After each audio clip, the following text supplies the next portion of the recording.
the county line. For a major political figure to change their endorsement, it's just unheard of. Even for Hudson County. Yes. I covered politics in Louisiana, and I thought I'll leave it there. WNYC's Nancy Solomon. Thank you, Nancy. Thanks, Michael. Support for WNYC comes from the Vital Projects Fund, supporting the Museum of Modern Art, where the exhibition Joan Jonas' Good Night, Good Morning, tracing the artist's 50-year career, is now on view. Tickets at MoMA.org. On this week's On the Media, if I don't get elected, it's going to be a bloodbath. Candidate Trump's comments at an Ohio rally set the stage for a did he, didn't he debate in the press. Did he really mean that there would be a bloodbath if he's not elected? He is often giving the wink-wink nod that denies the thing that he says that he's saying. Check out this week's On the Media from WNYC, tonight at 9 or Sunday at 10 on 93.9 FM. It's 6:51. Marketplace Morning Report is next, and later on Morning Edition, with Russian troops on their doorstep, Ukrainians living in eastern frontline towns are living under fire and in fear. We'll get the latest in about 15 minutes.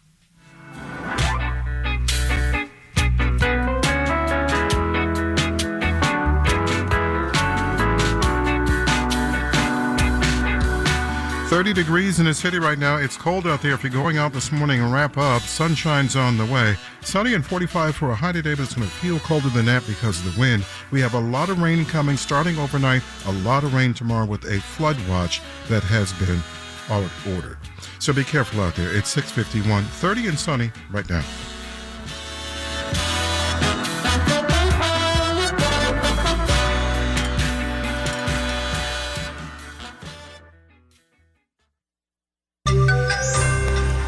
No immigration policy? No problem. Just use the budget. Marketplace Morning Report is supported by Buyside from the Wall Street Journal. Buyside's reviews and recommendations help consumers decide how to spend their time and money at WSJ.com/Buyside. And by Disney, announcing that Disney will host its annual meeting of shareholders on April 3rd with a board of directors election. Learn more about voting at VoteDisney.com. From Marketplace, I'm Sabri Benishore, in for David Brancaccio. Immigration in a moment. First, there are 2.2 billion active iPhones in the world. And the U.S. Department of Justice plus 16 attorneys general are suing the company that makes them, Apple, accusing it of exploiting an illegal monopoly. Marketplace's Lily Jamali has the latest. Apple's so-called walled garden has helped make it a $3 trillion company. But this web of gadgets, chiefly the iPhone and all the services that come with it, also makes the Apple ecosystem hard to quit. That's the allegation brought by federal prosecutors on Thursday. They say Apple keeps users hooked on the iPhone by undermining apps, products, and services that would make users less reliant on the device. The effect of this alleged monopoly, higher costs for consumers and developers, among others. Apple said in a statement that the Department of Justice lawsuit, if successful, would hinder its ability to create the kind of technology people expect from it, in which the company's many offerings intersect. Apple said it will vigorously defend against the suit. I'm Lily Jamali for Marketplace. Trouble for Apple's walled garden across the Atlantic, too. The EU's antitrust chief Margaret Vestager earlier this week warned Apple it would investigate new fees the company is imposing on app makers. Medical debt. It is the leading cause of bankruptcy in the United States and affects almost a third of working Americans. Yes, 90% of people do have some form of insurance, but deductibles and copays can be very high. Some drugs can be exorbitantly expensive, even with insurance, let alone without. All of this can add up to a serious financial burden. So much so that the need for insurance is influencing the major life decisions that people make.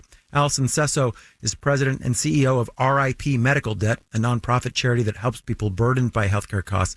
She spoke at a Marketplace Morning Report special panel on medical debt, moderated by Marketplace's David Brancaccio.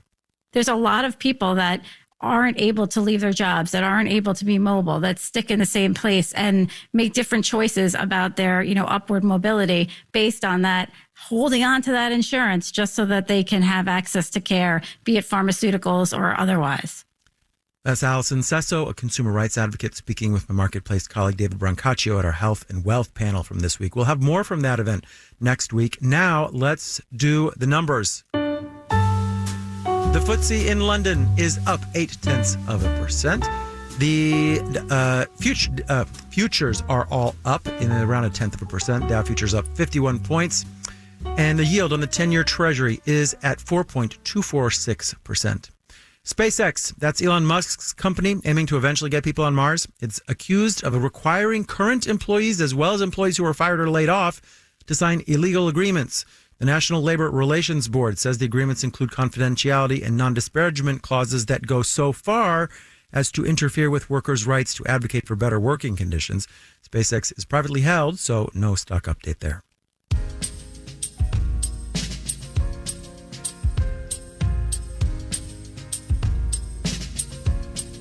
Marketplace Morning Report is supported by Progressive Insurance. Progressive is currently looking for individuals in a variety of career fields who are interested in building a career and joining an inclusive and unique culture.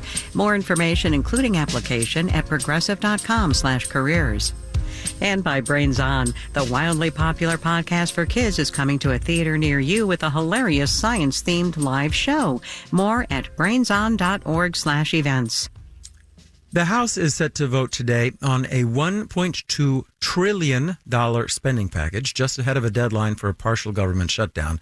It includes funding for the Departments of Defense, State, Labor, and Health and Human Services, and for the Department of Homeland Security. Specifically, it includes a significant bump in funding for border security. Marketplace's Kimberly Adams has more. It was just a couple of weeks ago that Congress failed to pass a bipartisan immigration and border security bill. So the almost $62 billion in discretionary spending for DHS now kind of looks like a border security bill light.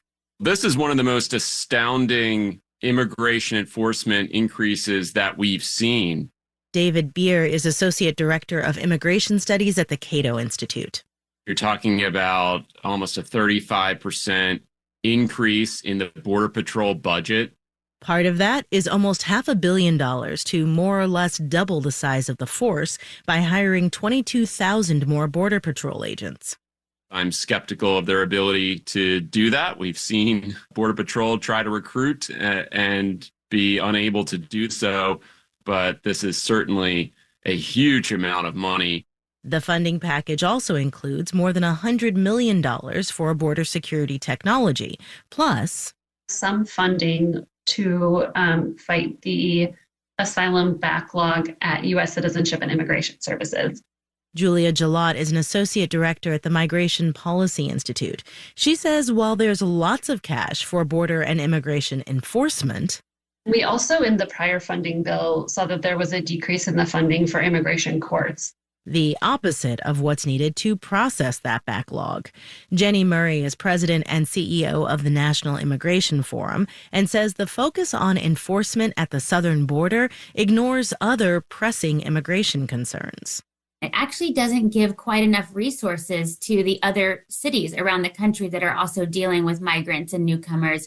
Without more comprehensive immigration reform, annual appropriations bills seem to be the only path for movement. But this isn't the best way to solve the issue. It might be a Band-Aid for a short term, but likely this will also, soon prove not to be a solution. Because, says Murray, you can't enforce your way out of a border crisis. In Washington, I'm Kimberly Adams for Marketplace. The proposed spending bill would also bar funding for the United Nations Relief and Works Agency for Palestine refugees until March of 2025. The agency provides shelter, food, and water for refugees. In January, the White House said it was temporarily pausing new funding to UNRWA after Israel accused 12 of the agency's 13,000 employees in Gaza of participating in the deadly October 7th Hamas attack. In New York, I'm Sabri Ben-Achour with the Marketplace Morning Report.